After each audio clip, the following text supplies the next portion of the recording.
What is up, friends? Welcome to the No Friends Family Movie Night, a podcast, I guess. Blame Mikal.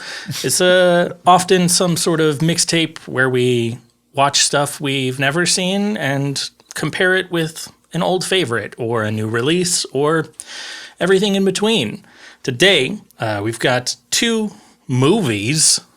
Detour 1945, directed by Edgar G. Ulmer. It's a noir film starring Anne Savage and Tom Neal. And then we have Chungking Express, a 1994 film from director Wong Kar-wai, starring, I am almost certainly going to get some of these wrong, but starring Bridget Lynn. I am going to cut that. Racist? I don't know. Do you want me to leave that in? I think almost any time that somebody says we're going to cut that, it's important to leave it in because then it's funnier. Got it. Excellent. Starring Bridget Lynn as Woman in Blonde Wig, Takeshi Kaneshiro as Hoji Mo, Tony Leung as Cop 663, and Faye Wong as Faye. I just love the cast names in that. They have normal names in Detour, but yeah. Yeah. So I watched both of these films back to back on a plane. I was flying out. Where was I flying out to? Seattle, I guess. It was. Yeah, I was on my way. I'm not sure if you wanted to dox yourself, but yes. Yeah, it's fun. I guess it was public. Yeah, I was like, hey, I'm playing Seattle once I was there. So, yeah, it was flying out to Seattle, and I watched both of these films back to back. I was out there. I guess this will just be the bantering back and forth section. Not really going to talk about the movie too much now, but watched them back to back on the way out to Seattle. I was staying with my friend Armand for a week, and then had the HushCon InfoSec conference that weekend. It was pretty fun, and I love snow, but it snowed the whole time I was in Seattle, which I didn't expect because I've been going to Seattle this time of year for like almost a decade, and it has never snowed like this ever. It only snowed one other time prior to this. So we were stuck in the house a lot. I did manage, though. We made it out to Card Kingdom's like brick and mortar store, which was pretty cool. I didn't look at any of the Magic stuff, but they had a lot of board games. So it was cool to look around at that. There was actually a game that I did not end up buying, but that I probably am going to go back and look at again. I'm blanking on what the actual name of it is, but it's a horror movie-based board game. And you buy horror movie? Yeah, but not based on any real franchises. It's called Final Girl. That's what it's called. That makes sense. So the concept of the game, though, is you buy the core set, and it's effectively your VCR, which is like the pieces that make the game work. And then you buy cassettes or like video expansions that are the movies you play with the core set. Yeah, I think I've seen this. They only had the core set and didn't have any of the expansions, and you can't play the game with just the core set. You have to have one of the video expansions to play. So I didn't buy it while I was there, but it's one I'm going to go back and look at because it seemed like it could be fun for when you have friends over and stuff. Yeah, this looks great. And the clearly legally distinct films that they have here are also all pretty great looking. Yeah, it's all like definitely supposed to be like vague enough ripoffs to not be sued, but also obvious enough that you'll be able to project yourself into this is obviously Camp Crystal Lake. Yeah, Frightmare on Maple Lane with Dr. Fright, the Dream Doctor. Yeah, that is pretty good. Yeah. What is the experience, one, of watching these two films on a plane and then also back to back? I was relieved that I watched these back to back. I feel like this is going kind of directly into what the next segment is. Absolutely. But so to get into the meat of it, watching these two movies back to back was pretty much the only way to make watching Detour palatable to me, probably. Which is very interesting. And for everyone out there, that's the film you picked as something you're like, oh, I want to watch this. Yeah. I had not seen this either. Detour is, as I said, a late 40s. It's 45, right? Yeah. 1945. Yes, November 45. So that's what? That's before the end of World War II. Yeah. Right It's a pre-code film. No. Right? This is not a pre-code film. This is peak Hays Code. This is peak Hays Code. Hays Code was for anyone who doesn't know, series of restrictions on films that it was the late 30s, and then I don't know when it was formally removed, but by the mid to late 50s, it had kind of been functionally removed. Yeah. I think it was officially like all the way up until the end of the 60s. But once by the mid 50s, there started being an increase of like foreign films and other types of films that just made it, if they wanted to sort of be competitive, kind of had to exist, and just like culture was changing. Yeah. Hays Code in general was very interestingly received, right? Because it goes into effect in the mid 30s, coming out of then like the Roaring 20s, which is a sort of a libertine kind of, did I use that word right? Maybe. Kind of a libertarian. Yeah, not libertarian. Absolutely not. Libertine. Yes, libertine era. And they come into this very like rigid, forced, quote unquote, morality of the Hays Code, which prevented all sorts of like depiction of sexual acts. You could not have queer people at all unless they were very clearly like a villain who dies. Yeah. Which is a sort of a trope that the queer-coded villain continues to this day. In all forms of media, notably for many listeners, the Scar from The Lion King has this sort of like. I've never thought about that with Scar. That's interesting. It's that archetype, right? The sort of like queer-coded, theatrical British, like. Gay villain trope. Yeah. And which I think is very important to some of this film. Yeah. Stars Tom Neal, which I'm now blanking on the character. It's like Al Roberts. Yeah, I can't remember the guy's Al Roberts' name. And then Anne Savage as Vera. Yeah. Fun fact, fun aside.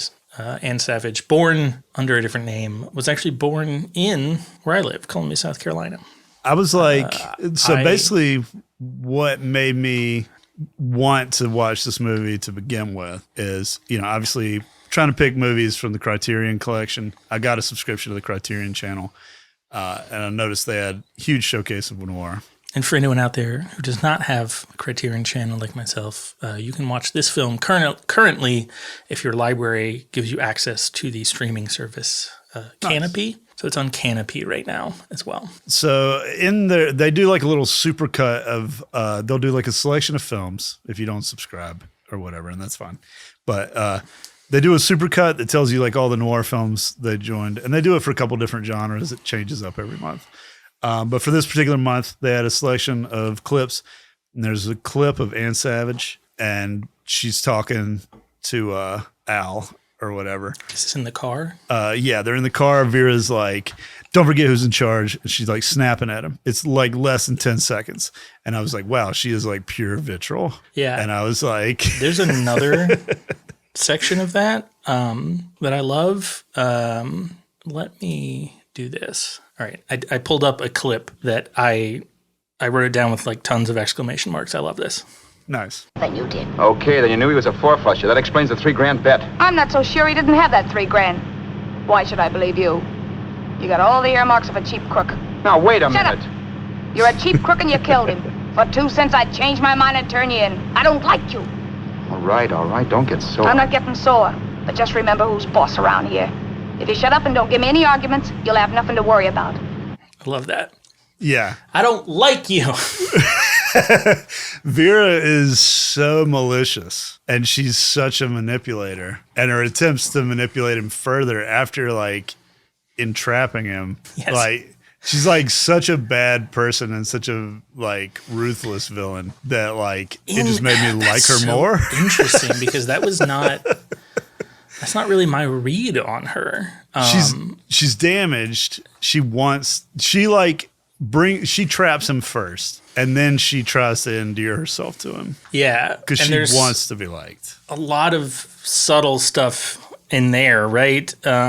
At times it's more explicit, but it starts incredibly subtle. This sort of like thinking again about the Hays Codeness of it all. There's a lot of like undertones of like sexuality, and like there's a number of invitations that you could miss entirely, where sort of inviting him in that way, and he is of course trying to get from New York to California to meet his beau, who moved out already.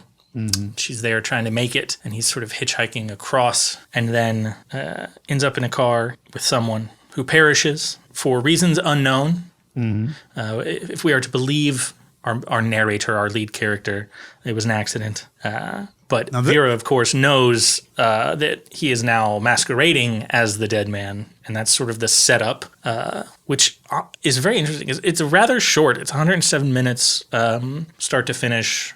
It's an older movie, so it doesn't really have like credits. So it is just like runtime, and we don't really get to that until a good like 20 minutes into the runtime. There's a lot of setup, which is nice.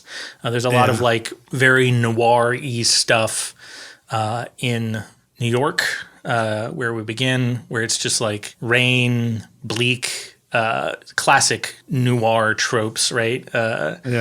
He's not a private eye, so we don't have that, but we definitely have a bit of not a stereotypical, but definitely a bit of a femme fatale. They're all haunted by the past. We have an unhappy ending, right? Like, to say the least. All classic noir trappings. Something you did say there that I didn't really think about too. The movie really is told from his perspective, so is it skewed? I think that he is an unreliable narrator. I think, and I didn't look into it too much, but I think it is written about that he is an unreliable narrator, right? I mean, he seems like a motherfucker from the opening. Like whenever so in the beginning, you know, you're seeing him at the bar, he's being a huge cigarette asshole. acting in that scene. I was like, whoa, man, he's really using this as like these are the movies that made smoking look cool, right? Yeah, like, it's a character of its own as he's like at the piano smoking. Oh yeah, he's like a failed musician. He to be clear, smoking is not cool. He's a failed musician.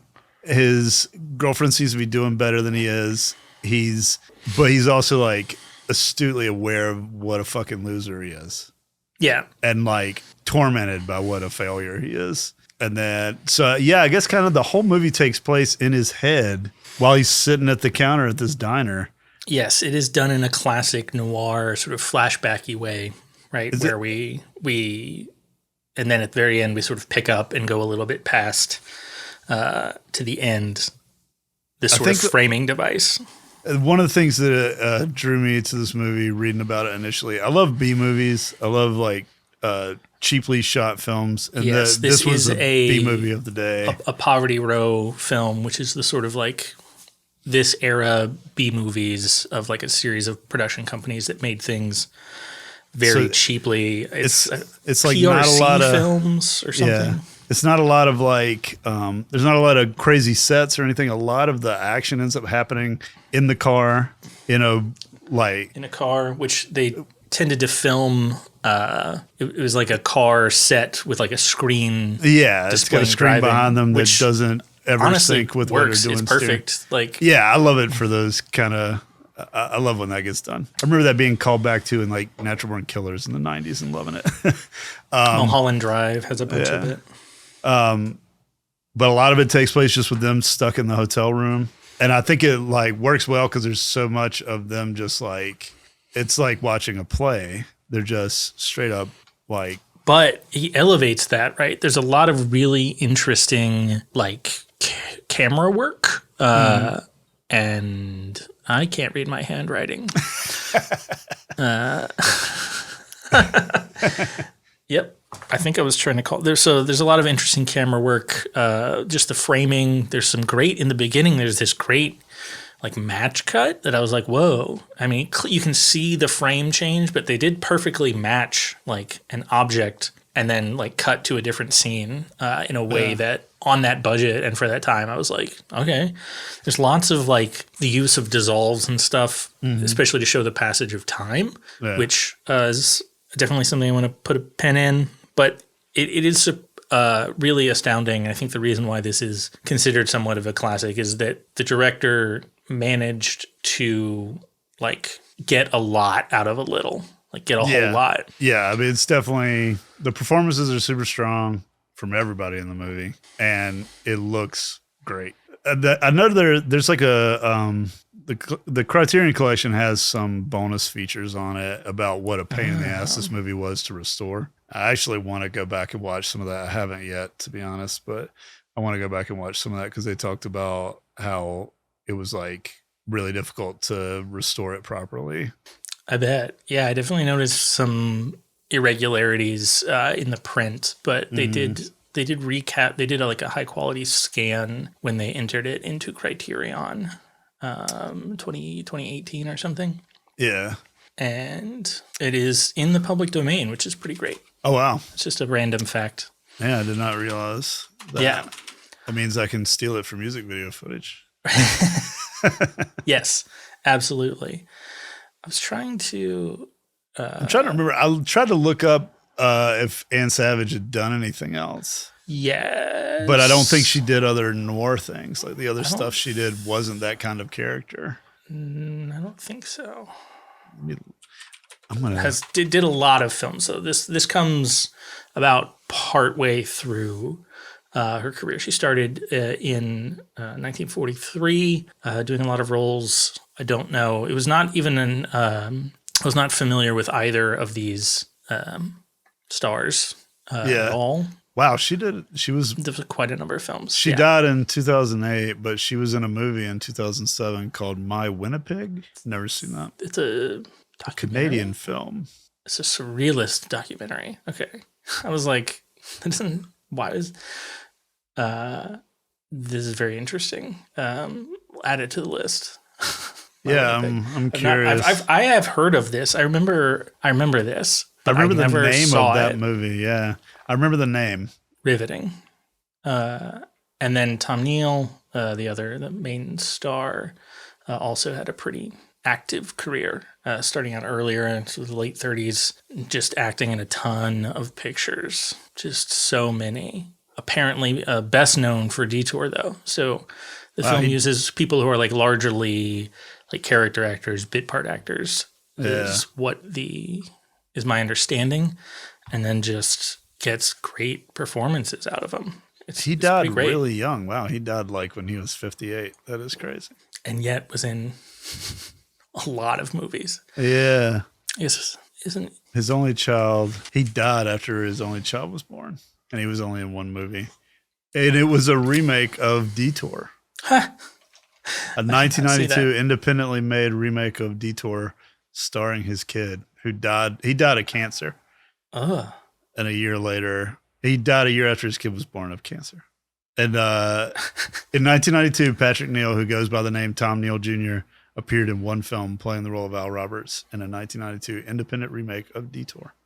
It sounds like maybe it wasn't well received.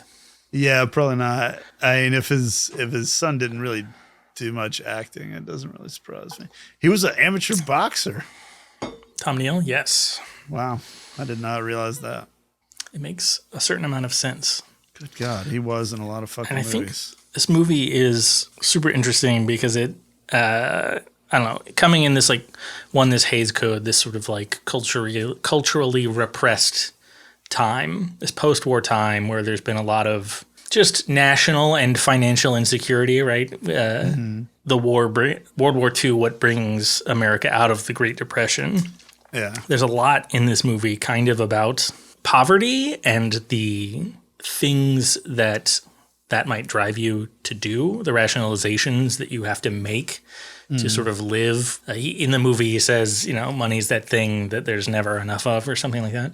Yeah. and it's just a very, I don't know the right word. It was a very like somewhat frank like exploration of that, like the things you have to tell yourself in order to keep going, to achieve certain kinds of success, and the sort of compromises you might have to make, battling that sort of systemic ineptitude that poverty leaves you in. One of the things we talked about a little bit before, or when we were texting about this, is this very fatalistic movie. I think there's no circumstance where even if this stuff hadn't happened where Al's story like ends well. No. Like he's just doomed. He's pretty doomed, which is like there is a thread throughout the film about like chance versus choice. And perhaps it wants us to believe that a lot of this is chance. I think that there is a lot more of it that is choices he makes, especially the uncertainty of whether or not this is a very reliable narrator. But with the things that happen, there's sort of only one path out for him. So I don't want to run out of time before we get to the next movies. Nope, I was about to do some segue. Some final you thought. Have some final thoughts Final here? take. I don't think we need to get to that yet. Yeah, you think we touch on that like last? Okay. I think because I think there's final takes that we can make in conversation with the two. Yeah. Because I'm probably going to say some stuff. Nice. What was the experience then going from this bleak, fatalistic, like very dull? It's interesting because they're in LA. I don't know how much of it was shot in LA, but it's set. There's one notable like LA exterior, which is traditionally like the bright, happy California, but it's definitely, visually brighter than some classic noir films, but tonally just bleak and dour, like very, very noir. What is the experience on a plane, especially going from that over to Chungking Express, which, interesting of note, the original title is actually, it's Chungking Samlam, which is forest. So I think that's even a slightly more poetic title. The Express taken, of course, from, we'll talk about the food stand, the Midnight Express. Yeah. But I'm getting ahead of myself. What is the transition between these? So going from I finished Detour and I was just like deflated by it because the ending, everything about it is so bleak the whole time, and you keep waiting on something good to happen, and nothing good does. So then going into this movie, I felt like, first of all, it's a very colorful film. Yes. Especially, I'm trying to remember, is it Hong Kong it takes place in? It is, yes. So, if you've seen anything that takes place in Hong Kong, I feel like it kind of feels similar to me in some ways to stuff I've watched. We watch a lot of Korean TV.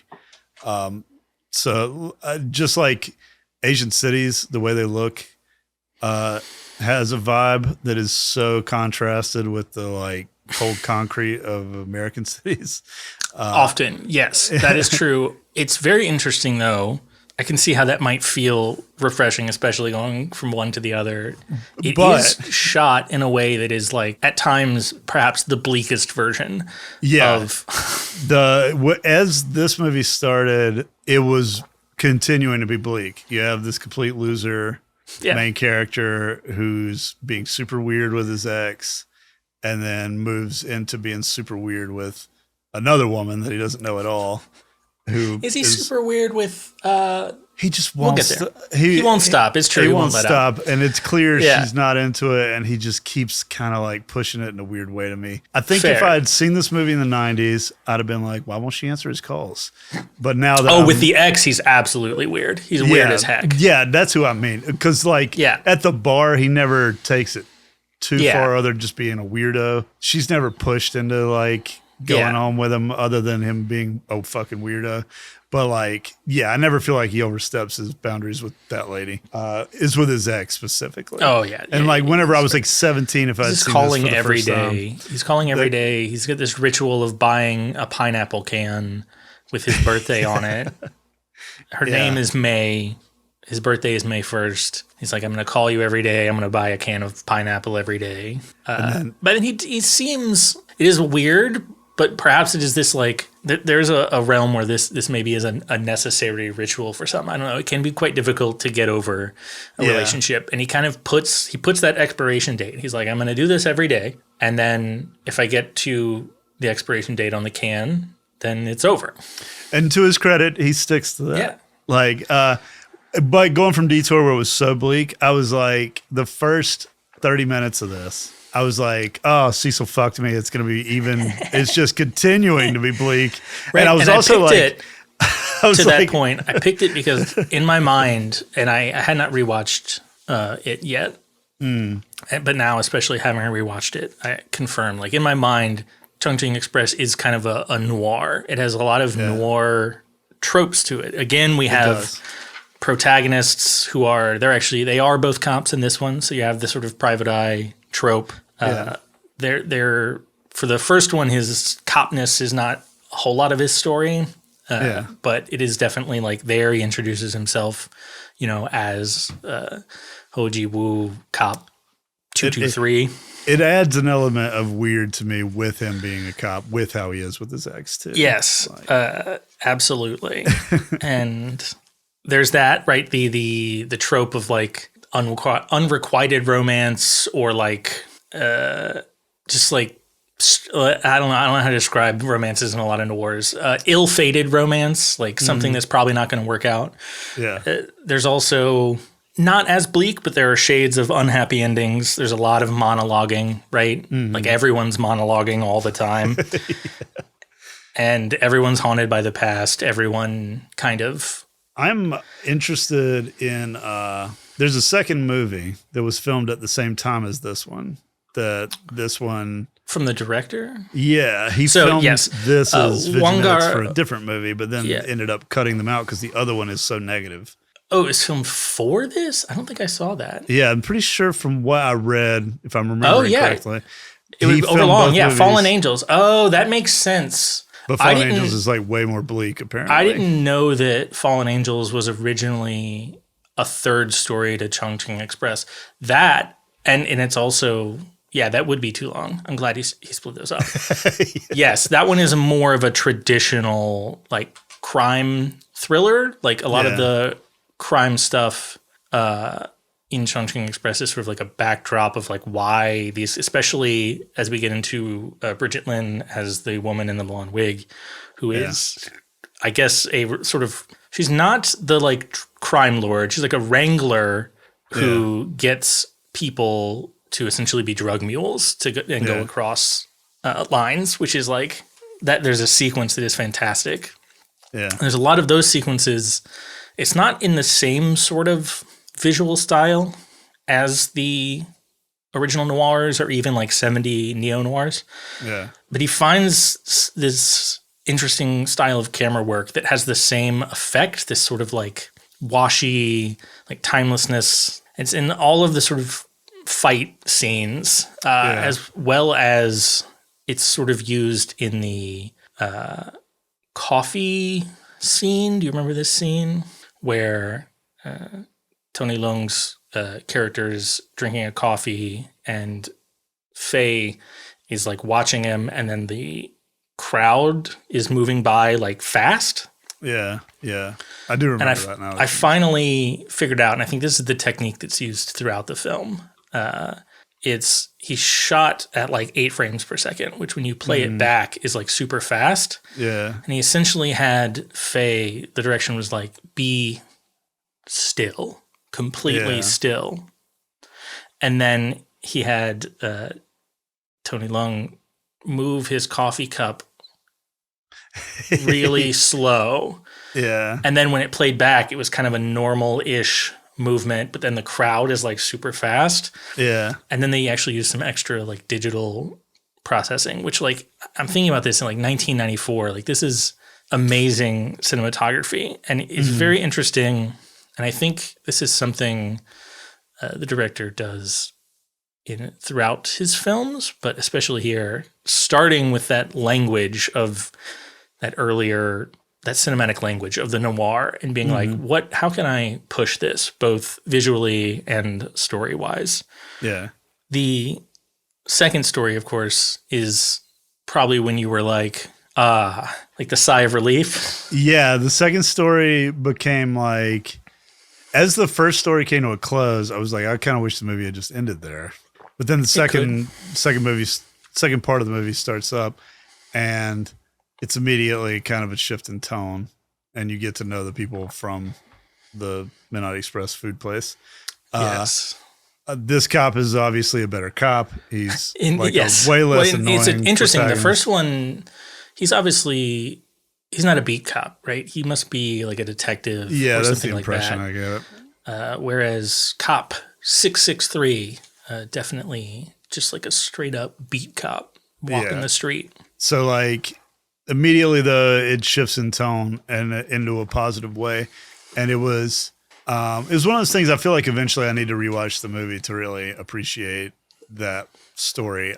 It was like there's growth for both characters that happens it happens over a much longer period of time. Yeah, it's very intentional on both their parts, but like accidental. And she is the crazy one. She's breaking into his house and doing stuff. Yeah, and he is like such a dude, like in the sense of in a traditional, not to get like gender rolly about it or whatever, but like it's like a dude. I mean, he's oblivious. Even in the movie, they sort of talk about some of these the social constructs of these. Yeah.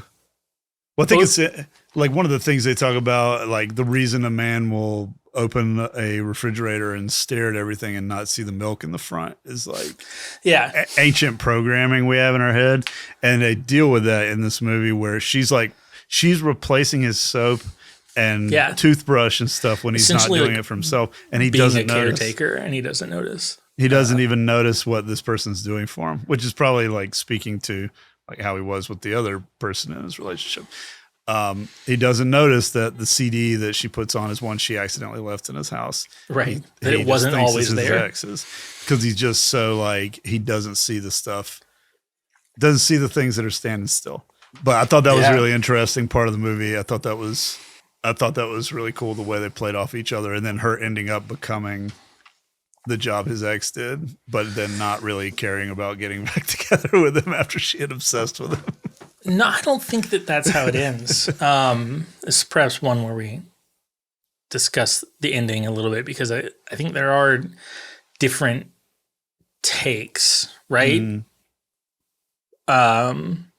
And we have to provide some amount of summary to discuss the ending. So basically, we've already mentioned there's a cop, sort of his girlfriend breaks up with him, and then she leaves a note at the food stand that he frequents. That's like the breakup note, and it includes like her key to his apartment. And the very eccentric, like music loving, like young snack stand worker. She's been into him this whole time and sort of starts sneaking in and basically like caretaking when he's not there. Yeah. And then finally, like it's found out.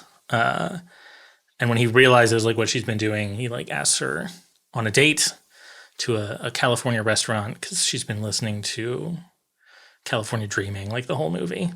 Yeah. And she goes and then decides to go to actual California, but she leaves this sort of like note for him that's kind of like she draws like a boarding pass, which it's raining and it gets messed up. And that last, I think that when she comes back, that scene, understanding the ending, is her scene right before that is important, where she's like, she goes back to the restaurant and she's like, did he ever open my letter? So I think, one, she's always been kind of standoffish when like confronted at all. Yeah. In a there's nothing happening kind of like yeah. attitude. And so when she's going and expecting her cousin to be there at Midnight Express, and it's him, she's like, what is this? And then that last thing she said, right, is like, did you ever read my letter? I think partially she's standoffish because she assumes he did not, right? Yeah. And then when he like shows it to her and he's like, I don't know where it was headed to. yeah. She's And like, then- I'll make a new one. And then where do you want to go? And the very last line is wherever you will take me, right? I think is an interesting ending, especially like in the genres it's playing with of this kind of hopeful thing. And also maybe like, I don't know, provides, there's like an amount of, I don't know how to articulate the thing. What are your thoughts? I think, like thinking about it, I had kind of forgot that till you said it aloud because I was thinking it was kind of like the takeaway I had was that she had learned she could take or leave him. But then him actually trying is a thing. I think that that's part of it, right? That she's like, I'm not waiting for you. Yeah. But then his response is like, well, where are we going? Right. yeah. Which is just, I don't know. It's very moving every time. And sometimes I forget the end of the movie, honestly. Yeah. And my memory gets stuck in a lot of the trappings along the way. Yeah. And then when I get to the end, I'm like, oh yeah, this is quite touching in a way there are moments like that earlier, but they're more subtle, like especially with Cop 223 and his ritual of like, I just have to do this thing every day. And when he gets to the end, and importantly, a thing, I don't know if you picked up on, but when the woman in the blonde wig sort of falls asleep on his shoulder in the bar, he does not, to the best of my understanding, he does not take her to his place. They go to a hotel. Yeah. And then he watches movies while she sleeps and then like washes her shoes and just kind of leaves. Yeah. Which was great. Yeah. I think like the interesting thing between part 1 and part 2 is kind of like they're both stories about people like changing. The first one, they really changed completely independent of each other. The second one, they change and they are changed by each other, but not in like a conventional, like I've been married to my wife for 20 years. We've definitely changed each other through constant exposure. There's this self-propelled change, even though they're both intertwined in it in such a deep way in the second story. And in the first, it's just they change independently and decide to be different than they are, but it has nothing to do with each other really. Like you could almost have a movie about either of those characters in the first half be its own movie and barely have the other person in it because their stories are so vaguely connected. Which is part of the setup, right? So there's a lot of themes, and I guess digging a little more into context, we talked about a lot of the post-war context with Detour.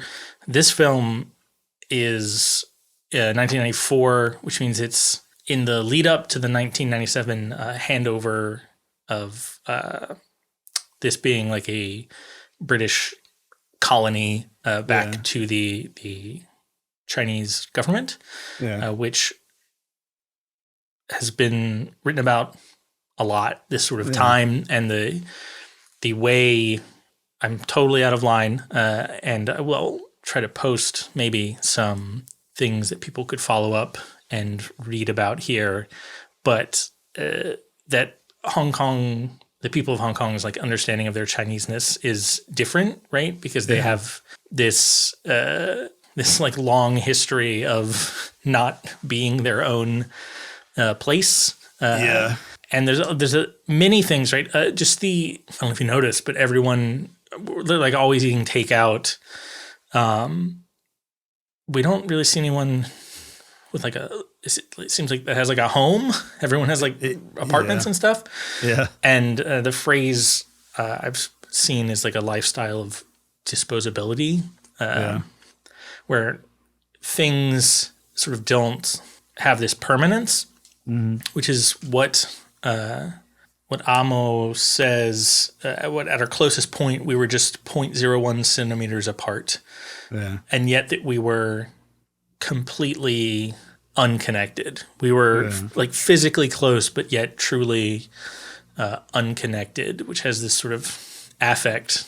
And that is something said in the first half, and then we see it in the second half where people are kind of sharing one space but have no unity whatsoever when they're occupying this apartment at different times, when she's sort of like in there and then like runs and leaves before he comes home. Sneaks out of his house several times. Interesting connotations, right? Going back to the noir tropes of like the difficulty with making true, meaningful connection. Any closing thoughts about the conversation between Detour and Chungking Express? I'd say Detour, unrelentingly fatalistic. Yes. In such a negative way, but it's also a very well done film that definitely tells us exactly the story it sets out to tell. Performances are all amazing. I don't know if I ever want to see this movie again, but it is well worth seeing fair. Once. And it's 68 minutes. It's a pretty brisk watch, and it's paced well. Like it never feels like it drags just formally. And I think it does have the fact it doesn't feel like it drags when it's so sad and bleak the entire time. Exactly. Is impressive, honestly. It kind of takes you on the ride, and there's not a lot of there's very little excess in the filmmaking, which is somewhat a necessity with the budget. And then when you compare it with the other film, like it's definitely, that movie is very much like it is doing interesting things with the way it's filmed. It's like special effects do factor in, even though it's not a special effects movie, obviously. Yeah, and the effects are, I think it also had a lower budget, right? It's not, they don't have a huge special effects budget. So he's finding interesting, in the same way, the limitations of the older stuff. He's trying to find ways to make the technology go as far as it can. And the way that becomes a part of the story is it is so fantastic. 90s. It is? Like, whenever the movie started, I was like, Jesus, this is so 90s. Super 90s. This is like, I feel like I was in a time machine. I remember thinking that. My closing thought about the film, a lot of of course there's some like classic songs that appear throughout that I don't know if an official soundtrack has been released. The Mamas and the Papas, of course. There's also a cover of Cranberries' Dreams. And then there is a Cantonese sort of dream pop song that is used throughout it in the closing credits. And it's just a fun bit of trivia, but the music artist is the person who plays Faye. Oh, wow. Which is, I don't know if the character was originally written with that name, but it is Faye Wong playing Faye. And it is from her 1994 album Sky. No. Yes, it is from Sky. I was right. From her 1994 album Sky. Nice. It's somewhat timely to discuss this film at the time of recording anyway, depending on when this comes out. But the new Sight and Sound poll was just released. The Sight and Sound is their like top 100 films. It's it's every 10 years that they do this. And this film, Chungking Express, came in at number 88 on the Sight and Sound poll. And a film from the director I haven't seen is actually like number 5 or something. Yes, number 5, In the Mood for Love, which is also, I believe, on Criterion Channel. They are both Chungking Express and In the Mood for Love on HBO Max. If anyone out there has that at the time of recording, anyway, that's how I watched it. They actually just introduced the December collections came out on Criterion Channel and the Sight and Sound 100 Greatest Films. They made a list of all the movies that are on that list that are on the channel right now streaming. So I've been kind of looking through it a little bit and thinking about watching some of them. So may find something. I noticed that there's a movie in here called Sans Soleil, which is actually, I asked him, Chesky is what Chesky took his name of his album from. I always assumed. I did not realize that was a thing. I didn't know the movie. Did he confirm? Yeah, he confirmed it to me. I don't know. Is this public knowledge? I think it is. I mean, literally the still image on Criterion Channel is the cat from the cover of the album. Yes. Yeah, I was like, I'm pretty sure it's a pretty direct. Yeah, it's a Chris Marker film. Chris Marker, of course, also did La Jetée, one of my favorite sort of experimental films. I just realized Modern Times is on this list. We should Sight and Sound and 100. Yeah, this may be a theme. We may get some more. Notably, this version is the first time a female identifying person has topped the Sight and Sound. Nice. For a long time, it was Citizen Kane. Then it was, for a little bit, Vertigo was the top. And currently, it's a Chantal Akerman film. It's French, so I will get it wrong. It's like Jean Dielman, and then the title is much longer. But it's a very interesting pick that I think even within these films, it's a 1975 film. We watched some 40s cinema, some 90s cinema, and you can see a lot of general tropes changing in the 50 years or so between the two films we discussed today. Yeah. But even like now, 30 years out from that, the cinema is almost unrecognizable. And many of these sort of modern tropes are just so like deliberately not present in Chantal Akerman's work. It's like very deliberately slow, like her work does not really meet the viewer halfway at any point. Like it asks you to like be there. You have to show up. You have to think, which is very interesting. It's definitely not popcorn cinema, but I love that it has topped the list. There's also some great stuff in here. I was trying to see if someone had a list of what things were new, but there's just a lot of Get Out has to be new. So Get Out made the list. Oh, nice. I actually haven't seen Get Out. Get Out is very good. Really Parasite, the Bong Joon-ho. I haven't seen that either. I didn't watch many movies for a really long time. Parasite makes sense. So, that was an early, I guess it was a late 2019, but it was early 2020 when it became available. And a lot of people were like, I'm not emotionally capable right now because of the great unpleasantness to watch this very serious, like upsetting film. Yeah. Some stuff I'm not sure was on the 2012, but there's at least two Miyazaki films, Spirited Away and Totoro. This is what I've been thinking, of course, a lot about the Sight and Sound list since this came out. Touch of Dust. I glanced at it real fast. I saw that the Charlie Chaplin stuff was in there, and I was really into Charlie Chaplin movies when I was like a teenager.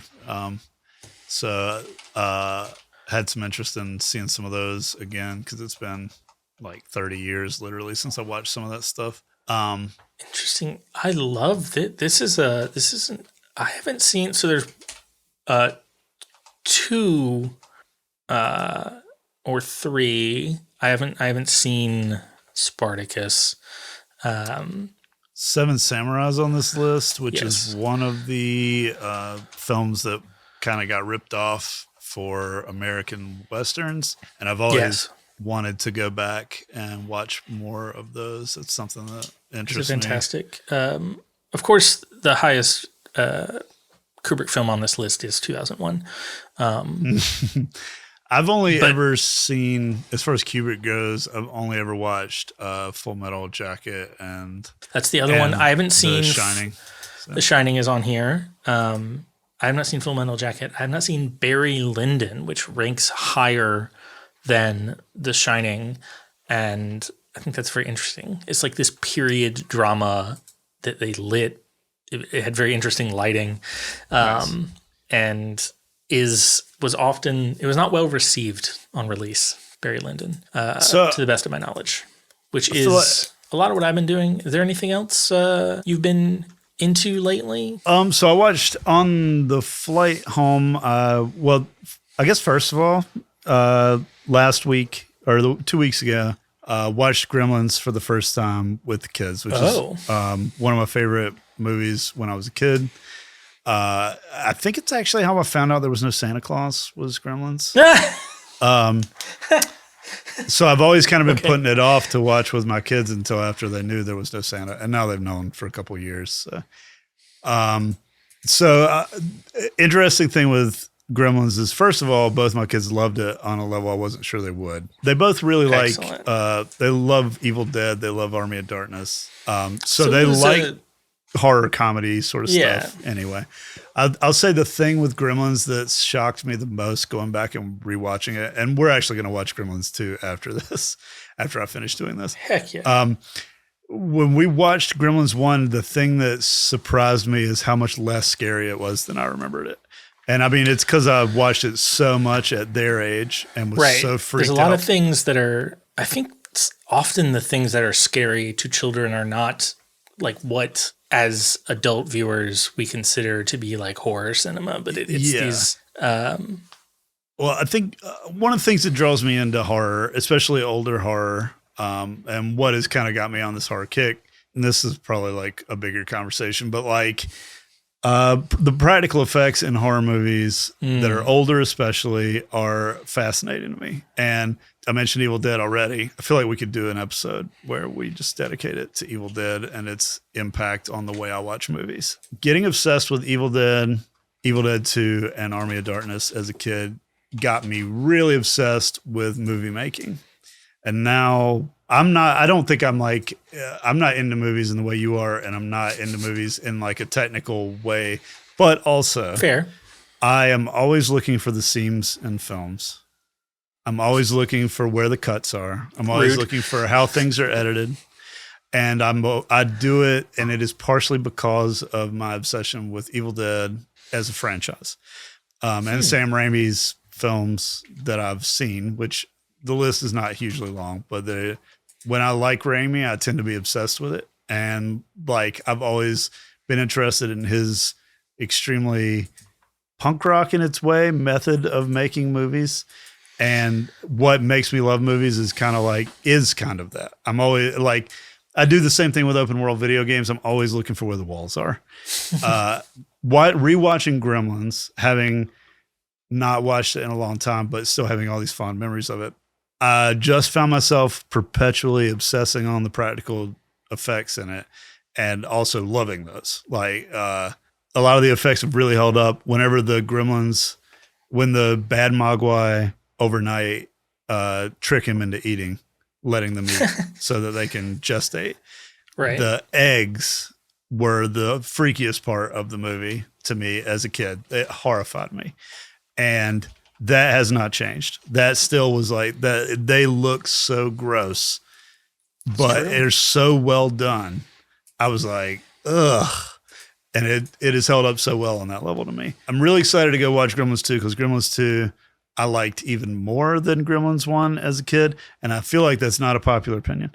Gremlins 2 is so self-aware, makes fun of itself, makes fun of its own premises so much that I'm like really looking forward to rewatching it today with the kids to see how do you prefer Evil Dead 2 as well? Yeah, it depends on my mood, to be honest. But Evil Dead 2 most of the time, yes. But I think part of it is because I have owned so many versions of Evil Dead over the years and watched the commentary on all of them, and they always re-record the commentary for so many of them.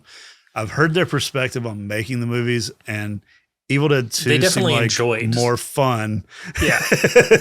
than That Evil was Dead somewhat 1 was, intentional so. because they were trying to. It was very practical when he made Evil Dead. He was like, I want to make movies. I don't particularly want to make horror, but this is gonna be the easiest thing to like finance, right? like, and I think I can do it well.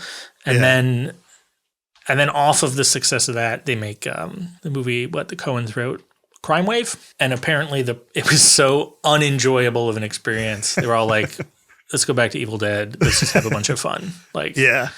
One of the things that I didn't know, because while I've been exercising, I've been making my way through all the special features on. I got the 4K reissue of Evil Dead 2 that just came out recently. So I watched Evil Dead 2 in 4K. And then there's a series of documentaries that were made about the making of the movie that were also on the Blu-ray. So I started making my way through them. One of the things that I had forgotten, I had to have known it already. I mean, I've read both of Bruce Campbell's books, like right. pretty into all this. So I know I had to have known it already. One of the things they talked about in the documentary was that Sam Raimi had been a magician who had done it professionally some before he was a director. And like, I was like, oh, that makes so much sense for the way he makes movies. I was like, oh, yeah. And it was obsessed a lot with sort of Three Stooges and the sort of Looney Tunes. Yeah. And you can see that kind of reverence for a type of comedy that is not, it's not traditionally perceived as like high cinema. Yeah. But he does it in such a masterful way, even in stuff where it doesn't have this sort of slapstick tone, but just a lot of the action in his Spider-Man trilogy, or other, what's the crime movie? Darkman? No, not Darkman. He did the one he did around the time he did For Love of the Game. Simple Plan. Yeah.